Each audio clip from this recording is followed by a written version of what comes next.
Makasih ganteng dan cantik yang udah klik video ini. Semoga kalian bisa membanggakan kedua orang tuamu.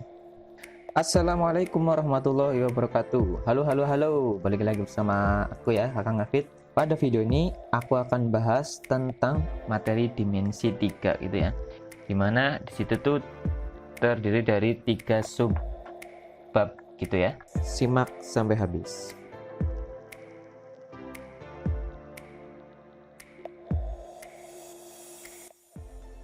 Ya, assalamualaikum warahmatullahi wabarakatuh. Oke, teman-teman, setelah di video sebelumnya aku bahas tentang dimensi 3, jarak titik ke titik, jarak titik ke garis. Di video ini aku akan bahas tentang subbab yang ketiga, yaitu jarak titik ke bidang. Jadi titik ke bidang gitu ya. Satu bidang pasti punya luasan gitu ya. Nah, misal kita coba langsung lihat ke contoh ini nih. Ini di halaman 18 ya. Itu misal jarak antara titik B dengan bidang DCGH. DCGH nih ya, DCGH. Titik B ke bidang DCGH.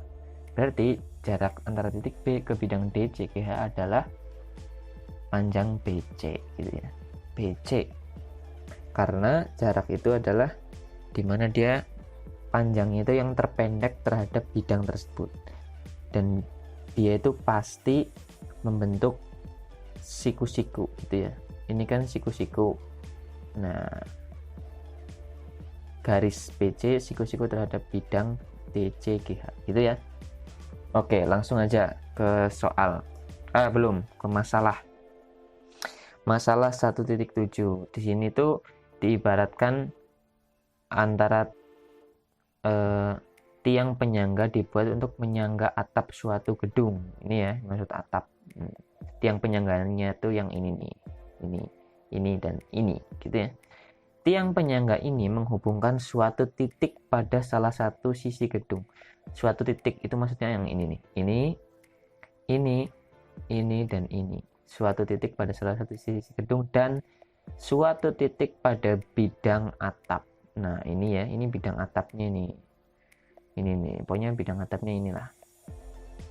Nah, pada gambar ini apabila dibuat tampak samping tuh jadinya kayak gini gitu ya. Jadi dia itu menghubungkan suatu titik ini dengan bidang atap ini ya.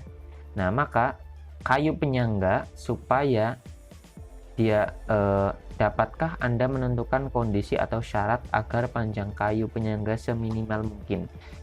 Panjang seminimal mungkin itu kan bagaimana supaya penyangganya itu pendek banget, terpendek gitu ya.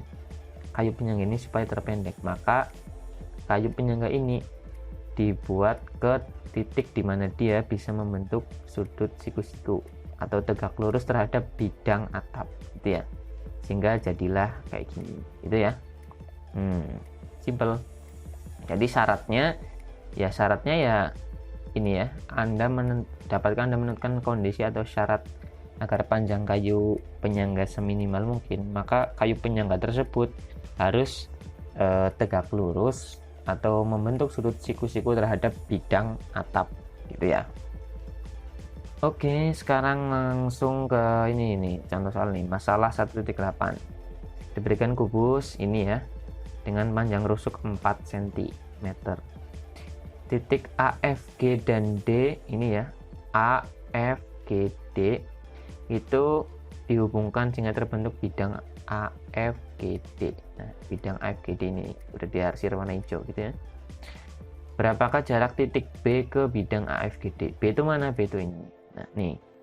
Berarti jaraknya titik B ke bidang AFGD itu yang mana? Jaraknya itu adalah dimana ketika dibuat suatu garis antara titik B dengan bidang AFGD itu dia garis tersebut tuh tegak lurus atau membentuk siku-siku terhadap bidang AFGD. Maka otomatis titiknya di mana? Nggak mungkin di tengah ya. Kalau di tengah, sini B ke yang di sini, dia nggak siku-siku, nggak tegak lurus. Berarti udah jelas ke sini, gitu ya. Sini nih. Nah, kalau aku gambarkan jadinya kayak gini. Misal di sini B, sini A, sini E, di sini F. Nah, Itu kan A-nya ke F gitu ya. Nah, berarti dia supaya siku-siku pasti ke sini gitu ya. Nah, ke sini. Atau bisa juga disebut kalau di sini aku kasih T, dia BT itu kan sama dengan setengah dari diagonal sisi atau diagonal bidang BE, ya enggak, setengah BE. BE itu diagonal bidang, yang mana rumusnya R akar 2. R akar 2 itu berarti kalau panjang rusuknya 4, berarti 4 akar 2. Setengah dari 4 akar 2 itu berarti BT sama dengan 4 bagi 2, 2 ya, berarti 2 akar 2. 2 akar 2. Apakah betul? Betul ya. Jarak titik P ke bidang AFGD adalah 2 akar 2. Nah, cepet banget kan ya, cuman kayak gitu doang. Kalian nggak usah mikir sepanjang ini gitu ya. Jadi manfaatkan rumus yang udah aku kasih sebelumnya tentang diagonal bidang, atau mungkin juga nanti diperlukan diagonal ruang gitu ya. Selesai, lanjut ke masalah 1.9. Masalah 1.9. Masalah ini serupa dengan 18 gitu ya. Diberikan limas TABCD. TABCD dengan alas persegi. Kalau persegi berarti otomatis AB sama dengan BC sama dengan CD sama dengan AD gitu ya. Kalau persegi. Titik O adalah perpotongan diagonal ACBD. ACBD. Ya, ini ya. O, titik O. Jika AB, BC, CD, AD sama dengan 6, berarti ini 6, 6, 6, 6. TA, TB, TC, TD 3 akar 6. Jadi di sini 3 akar 6, 3 akar 6, 3 akar 6, 3 akar 6 gitu ya. Dan tinggi limas 6, yang namanya tinggi limas itu pasti T ke O gitu ya. Nah, tegak lurus terhadap bidang alasnya gitu ya. TO itu 6 cm. Berapakah jarak antara O dengan bidang TBC? Nah, O dengan bidang TBC ini yang berwarna hijau, udah dikasih arsir warna hijau gitu ya. Nah, awal tentu menentukan dulu di mana sih garis yang menghubungkan antara titik O dengan bidang TBC, tuberkulosis gitu ya. Tentu yang dia itu tegak lurus terhadap bidang TBC dong. Di mana? Nah, coba aku gambarkan dulu ya. Nah, ini nih, misal kayak gini ya. Sini T, sini B, di sini C gitu ya. C, di sini D, di sini A. Nah, di sini tengahnya O gitu ya. Nah, yang ditanya itu kan ini ya, TBC dan O. Nah, kira-kira dia bakal tegak lurus tuh di mana? Pasti di sini gitu ya. Nah, di mana dia itu titik tengahnya? Nah, di sini gitu ya. Nah, terus menentukan panjang ini tuh kayak gimana gitu ya. Nah, kita bisa pandang dari sini nih. Set, set, nah, set gitu ya. Nah, jadi kalau aku gambarkan tuh jadinya kayak gini.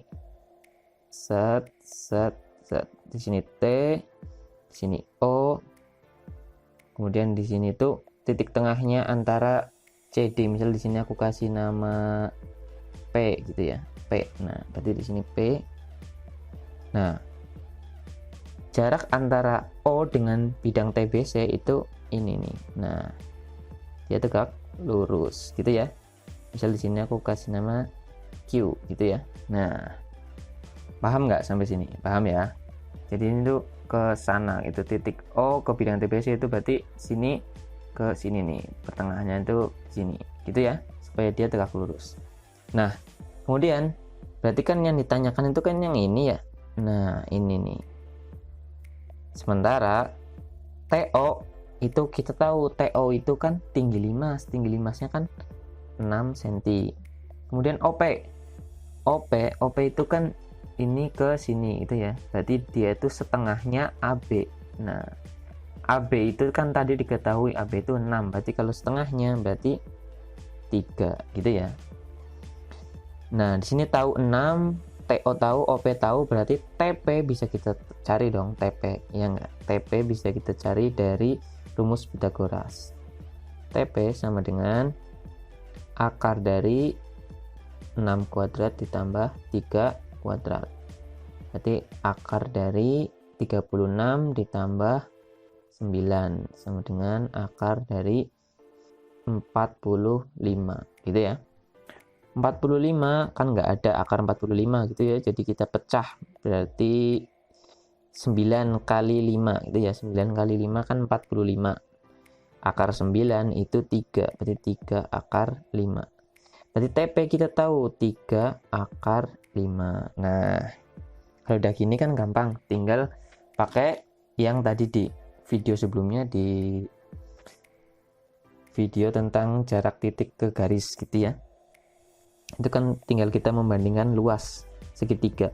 Setengah kali alasnya misal OP, berarti 3 tingginya TO di 6. Sama dengan setengah kali alasnya TP. TP itu 3 akar 5. 3 akar 5. Dan tingginya OKI. Nah, ini yang kita cari. OKI. Nah, ini yang kita cari itu ya.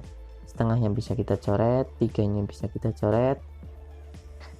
Nah, sama dengan OKI. Nah, akar 5-nya aku pindahkan ke ruas sebelah kiri, jadi di bawah gitu ya, 6 per akar 5. Nah, tinggal OKI sama dengan 6 per akar 5. Kalau sama-sama kita kalikan dengan akar 5, baik pembilang maupun penyebutnya, sehingga sama dengan 6 akar 5 per akar 5 kali akar 5, 5. 6 per 5 akar 5 gitu ya. Cek pembahasannya, ternyata benar. Jadi jarak titik O ke bidang TBC adalah 6 per 5 akar 5 gitu ya. Di sini kan ada pertanyaan nih, dari mana? Kalau dari mana berarti jawabannya ya dari kita membandingkan luas segitiga gitu ya, seperti di video sebelumnya sudah kita bahas. Jadi pertanyaan dari buku ini sudah berhasil kita jawab gitu ya. Selesai, tinggal soal latihan 1.3. Soal latihan akan aku bahas di video tersendiri gitu ya. So, jangan lupa subscribe channel ini, semoga bermanfaat buat kamu sampai nanti masuk di perguruan tinggi, karena aku juga bikin pembahasan soal UTBK atau SBMPTN ya. Assalamualaikum warahmatullahi wabarakatuh. Panas banget bro.